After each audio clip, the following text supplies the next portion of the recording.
حسن الشيخ هي تيم كيس الدم كذي كده بحي ما هيو وتيم حارانة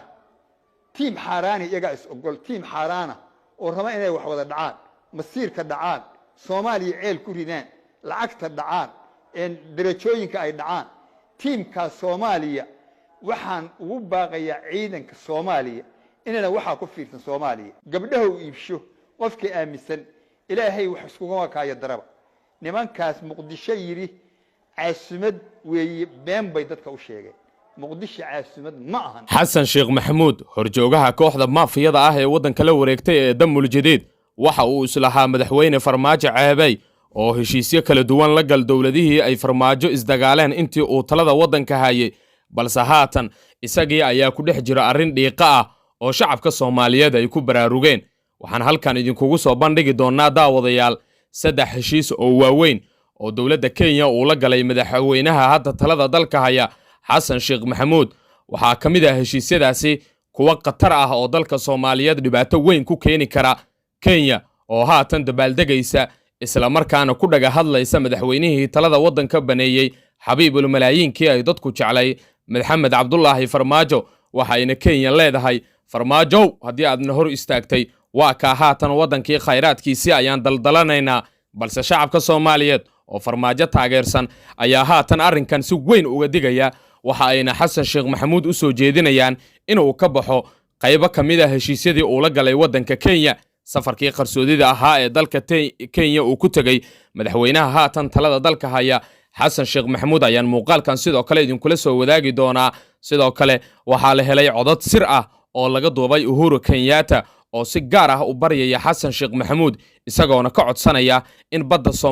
Soomaaliya ay isaga harto isla markaana maxkamadda adduunka aysan wax dacwad oo kala ah aysan sii dhigin haddii maxkamadda adduunka ay soo jawaabtana Soomaaliya ay sheegto in ay gabi ahaanba ay ka tanaasushay dacwadii badda isla markaana Kenya ay heshiis qarsoodiya gaareen sidoo kale waxa uu Uhuru Kenyatta leeyahay codkiisan sirta ah oo aan qaybta dambe idinkula wadaagi doono madaxweyne Farmaajo waa uu ceebeeyay ee adigu ciidamada iyo celi badda Soomaaliyana igu wareeji ayuu leeyahay Soomaaliya haatan waxa ay u gacan gashay dawladda Kenya oo ah dawlad cadow ah isla markaana Ilaahay iyo rasuulkiisaba ka furatay isla markaana bulshada Soomaaliyeed in hantideeda iyo xoolaheeda ay boobto ay diyaar u tahay waxaana hanti boobkan Kenya ay ku hayso Soomaaliya haatanba sida weyn looga dareemayana horay uga hortaagnaa Xabiibul Malaayiinkii ay dadku jeclaayeen waa Maxamed Cabdullaahi Farmaajo oo dhowr jeer ka dhiidiyay arrimihii ama falalkii guracnaa ee dawladda Kenya ay ku doonaysay in Soomaaliya ay ku afduubato ma ogtahay daawade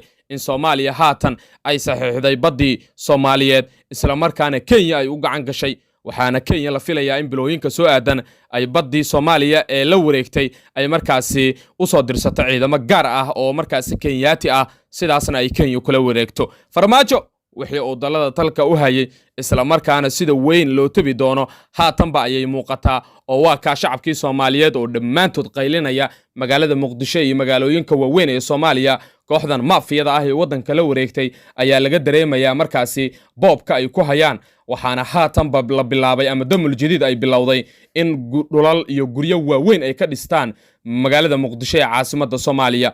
ka hadalka warbixintan iyo Farmaajo oo si weyn loo difaacay waxaan ka codsanayaa marka hore in aad cadawgan Kenya ee badda Soomaaliya haatan marka la dhacaya Xasan Sheekh Maxamuudna oo u fududeynayo in aynu ka hortagno oo muuqaalkan meel fog aynu gaarsiino hal mar muuqaalkan like tala dhaca Rabbi subhanahu wa ta'ala dambigeena ayuu dhaafayaa sabab la xiriirta inaad ka hortageyseen cadow markaasi gaala ah oo Kenyaati ah oo Soomaaliya markaasi duulaan ku soo ah madaxweyne Farmaajona aan tusno in talada dalka shantii sano ee uu hayay oo wax badan Soomaaliya u qabtay isla markaana wadamo ay kamid yihiin Kenya iyo Imaaraadka oo sanka ka garaacayay Soomaaliyana uusan u ogolaanin in la bililqaysto balse haatan Xasan Sheekh Maxamuud oo isagu ogolaanayo in Soomaaliya Kenya ay bililqaysato qaybta hoose ee commentiga hal mar aynu soo wada mishin gareena ama aynu soo wada qorno magaca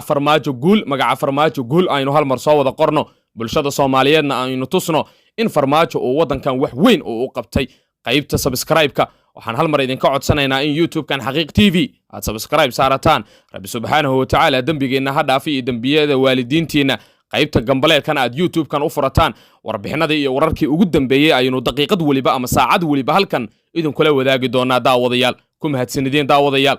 aynu ku bilownay madaxweynaha Soomaaliya mudane Xasan Sheekh Maxamuud ayaa safar qaatay 2 cisho waxa uu ku tagay magaalada Nairobi ee caasimadda waddankaasi Kenya. Xasan Sheekh Maxamuud kadib safarkii uu ku tagay dalka Kenya waxa hareeyay warar kala duwan waxaana dadka badanaa ay isla dhex marayeen in Soomaaliya markaasi mar kale uu ka bilaaban doono ama laga socodsiin doono qaadkii miirowga ee madaxweyne Maxamed Cabdullaahi Farmaajo ka hor istaagay Kenya maadaama qaadkan uu dhibaato ba'an ku hayay dhalinyarada Soomaaliyeed waana darooga si weyn u dhex saaqaysa qofkii isticmaala balse Xasan Sheekh Maxamuud oo talada dalka haya wax ka yar 3 bilood ayaa isla markiiba waxa uu ku orday dhigiisa Uhuru Kenyatta isagoona ka degay magaalada Nairobi ee caasimadda waddankaasi Kenya. madaxweyne Xasan Sheekh Maxamuud ayaa heshiisyo waaweyn oo uu Farmaajo markii hore hortaagnaa waa uu saxiixay waxaana heshiisyadaasi kamid ah badii Soomaaliya ayuu madaxweyne markaasi Xasan Sheekh Maxamuud waxa uu markaasi gorgortan kala galay dhigiisa Uhuru Kenyatta. sidoo kale heshiisyada uu saxiixay waxa kamid ah Xasan Sheekh Maxamuud in qaadka Kenya oo si toos ah Soomaaliya hadda kadib uga soo degi doono Soomaaliyana ay dhoofin doonto markaasi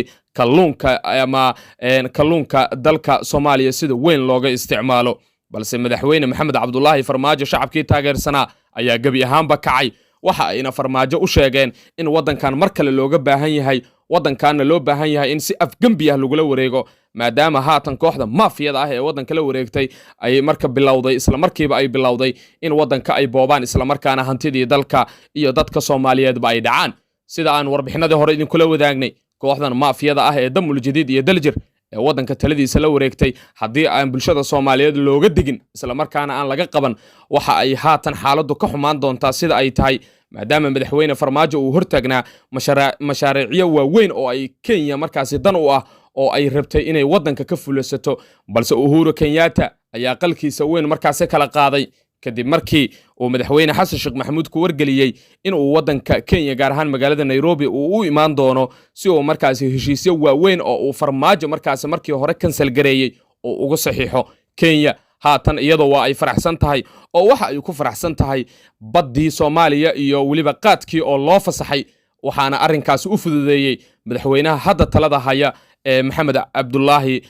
waxaana arrinkaasi u fududeeyaan iraahdee madaxweynaha hadda talada haya ee Xasan Sheekh Maxamuud xabiibul malaayiin madaxweyne Farmaajo ay bulshada Soomaaliyeed isla markiiba tabtay waxaana haatan Soomaaliya ka soconaya banaanbaxyo waaweyn oo looga soo horjeedo xukuumadda haatan talada haya ee madaxweyne Xasan Sheekh Maxamuud uu horjoogaha u yahay. daawade adigu sidee u aragtaa in badii Soomaaliya uu Xasan Sheekh Maxamuud gorgortan ka galo qaadkii Kenya ee miirowgii ahayna Soomaaliya mar kale dib loogu soo celisho aragtidaada waa inoo muhiim qaybta hoose ee commentiga ayaad inoogu reebi kartaa daawade adiga oo mahadsan muuqaalkan hal mar like saar si saaxiibo badan uu gaaro una share gareey saaxiibada markaas YouTube-ka idinku weheliya si saaxiibadiina ay share gareyntan u gaarto oo muuqaalkan meel fog u gaaro idinka oo YouTube-kan Xaqiiq TV subscribe saaranaya si aad u heshaan warbixinadii iyo wararkii ugu dambeeyay ee daqiiqad waliba aynu halkan ku daabaceyno nabaday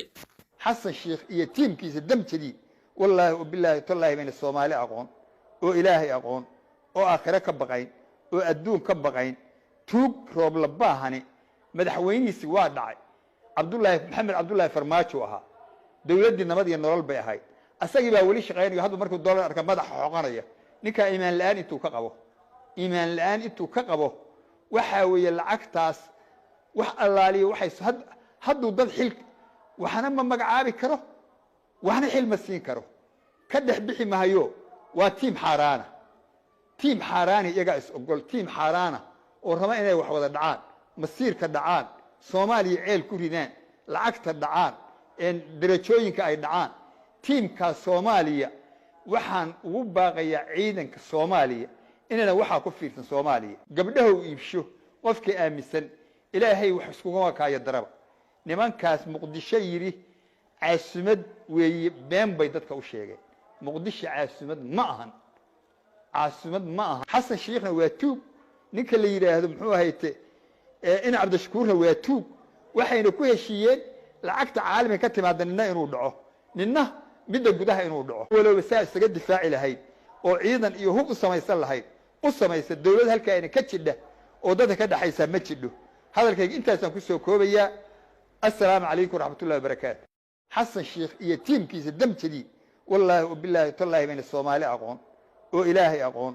oo aakhira ka baqayn oo adduun ka baqayn tuug roob la baahani madaxweyniisi waa dhacay Maxamed Cabdullaahi Farmaajo ahaa dawladdii nabad iyo nolol bay ahayd asagii baa weli shaqaynayo hadda markuu doolar arka madaxa xoqanaya ninka iimaan la'aan intuu ka qabo waxa weeye lacagtaas wax allaaliyo waxay hadduu dad xil waxna ma magacaabi karo waxna xil ma siin karo ka dhex bixi mahayo waa tiim xaaraani iyagaa is ogol tiim xaaraana oo raba inay wax wada dhacaan masiirka dhacaan soomaaliya ceel ku ridaan lacagta dhacaan darajooyinka ay dhacaan tiimkaa soomaaliya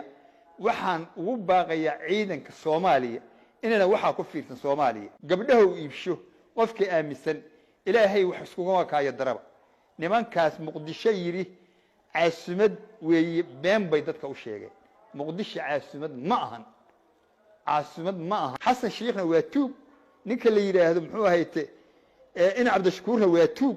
waxayna ku heshiiyeen lacagta caalamiga ka timaada nina inuu dhaco nina midda gudaha inuu dhaco walowba saa isaga difaaci lahayd oo ciidan iyo hub u samaysan lahayd u samaysa dawlad halkaa ayna ka jidha oo dadka ka dhaxaysaa ma jidho hadalkayga intaasaan ku soo koobayaa assalaamu calaykum waraxmatullahi wabarakaatu